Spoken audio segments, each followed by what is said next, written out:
مومنو، تم پر روزے فرض کیے گئے ہیں جس طرح تم سے پہلے لوگوں پر فرض کیے گئے تھے، تاکہ تم پرہیزگار بنو۔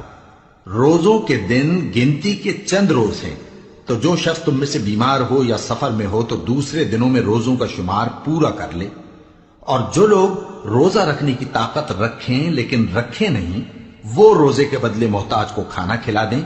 اور جو کوئی اپنی مرضی سے زیادہ نیکی کرے تو اس کے حق میں زیادہ اچھا ہے، اور اگر سمجھو تو روزہ رکھنا ہی تمہارے حق میں بہتر ہے۔ روزوں کا مہینہ رمضان کا مہینہ ہے، جس میں قرآن اول نازل ہوا، جو لوگوں کا رہنما ہے اور جس میں ہدایت کی کھلی نشانیاں ہیں، اور جو حق و باطل کو الگ الگ کرنے والا ہے۔ تو جو کوئی تم میں سے اس مہینے میں موجود ہو چاہیے کہ پورے مہینے کے روزے رکھے، اور جو بیمار ہو یا سفر میں ہو تو دوسرے دنوں میں روزے رکھ کر ان کا شمار پورا کر لے۔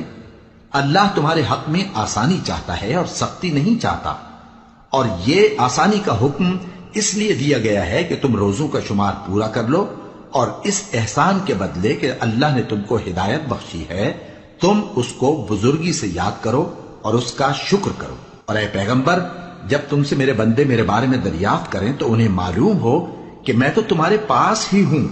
جب کوئی پکارنے والا مجھے پکارتا ہے تو میں اس کی دعا قبول کرتا ہوں۔ تو ان کو چاہیے کہ میرے حکموں کو مانیں اور مجھ پر ایمان رکھیں تاکہ نیک رستہ پائیں۔